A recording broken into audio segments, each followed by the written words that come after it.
Hi, so here we have a question. The question says that the height of a right circular cone is trisected by two planes parallel to its base. So just let us imagine how the diagram will be. So let us try to draw the diagram first. So let us say that this is our cone, right? Our rough sketch, right? I'm not so good at sketches, so you can just imagine how the sketch will be, how the diagram will look. Let us call this A, let's call this B and C. So this right circular cone, and what is the meaning of this right circular cone? That this base is perpendicular to the height. That is why we only deal with right circular cones. So a right circular cone is trisected by two planes. So let us say this is one of the planes, and trisecting it here, and this is another plane which is dividing it. So since it is trisecting, so if this total height would have been h, let us say it is small h, or now since it is trisecting, so I can call this as, this is h by 3, again this is h by 3, and finally this is again h by 3, though it doesn't looks like that, but yeah, you can just imagine the figure. Now the question says that show that the volume of the three portion starting from the top are in the ratio 1:7:19. The volume of this portion, let us just try to name them. As I say, this is BC, this is D, E, F and G. So you can see here when we'll slice it in, or basically trisect it in three parts, there will be a small cone that will be formed here, a small circular surface will be formed here, and this portion ADE, our first trisected surface, will be a cone, but DEGF will not be a cone, it will be a frustum of a cone, and similarly FGBC is again a frustum of a cone. So now we need to find the area of this portion ADE, then the area of DEFG, and then the area of FGCB in order to find the ratio between the volumes. So for that what do we need? We need the ratio of there. So okay, let us start with the basic one. So let us start with the area of cone ADE. Now you know that, sorry, not the area actually, I'll just say volume, because we need the ratio of the volumes. So the volume of the cone ADE, the volume of a cone is given as 1/3 pi r square h, right? So now the question is, what will be the radius here? We need to find this radius, then we need to find this radius, and then finally we know that this radius is, let us say this is r. So in terms of that, we need to calculate the radius at DE and the radius at FG. It is simple, it's not so difficult. Say this point is O and this point is O dash. Okay, so how will you calculate? The question is, you know the concept of similar triangles, right? This triangle, say this point is M, AMC, and triangle, I will just write it here, triangle AMC, sorry, not AEC, it's AMC, triangle AMC, triangle AO dash G, and triangle AOE. The smaller triangle, this one, and AMC. All the three triangles are similar to each other, right? I won't go deep in that because I think you'll be having a clear picture why.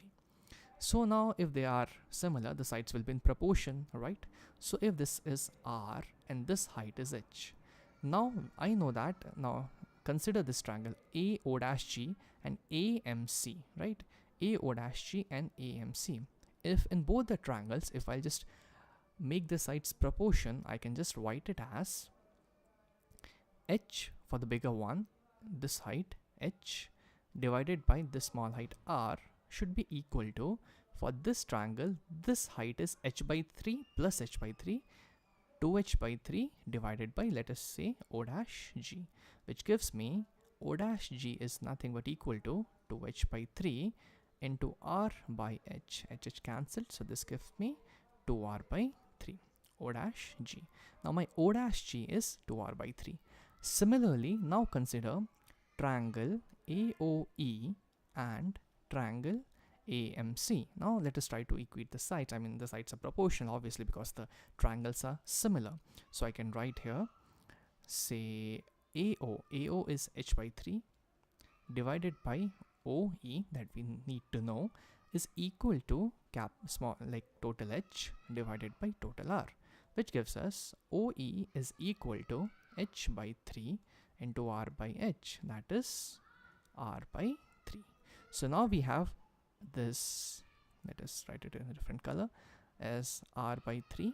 This is 2R by 3 and this is R. Awesome. So now we have all the dimensions. Now the only thing here is about calculating the volume. So let us see how that can be done, and the question becomes much simpler after that. Okay, so let us do that. I will just scroll up the page for you so that you can see the diagram, and we don't have space here, so let us do it this ways. Okay, so everything is there. Just a second. Okay, so now you can see here. Let us continue after that. So first of all, let us try to calculate the volume of cone ADE. 1 by 3 pi r square h, that is the formula of calculating the volume of a cone.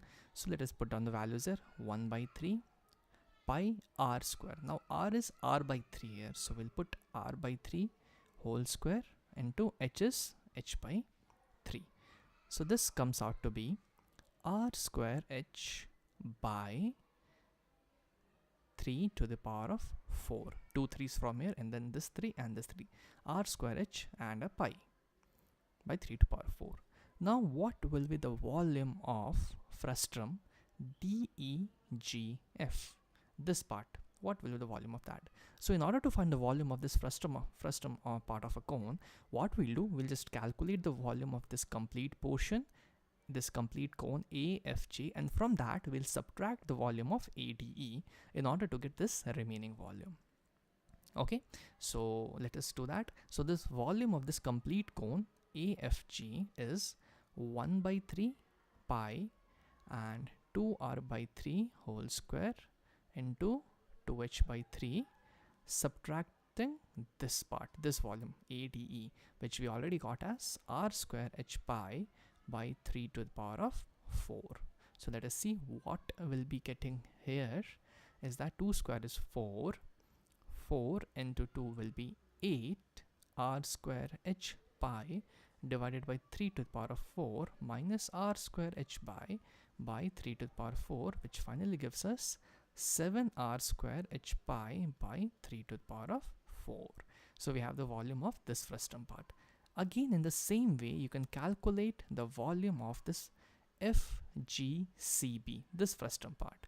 And how will we do that? First of all, we'll calculate this volume of this complete cone, and from that we'll subtract the volume of this cone AFG in order to get the volume of this portion. So let us do that.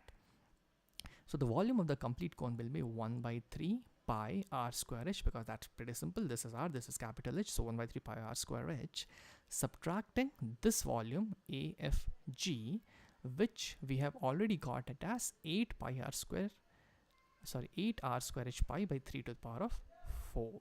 So this gives us, or I mean, if you want, you can try it, not a problem. Still you'll get the same answer.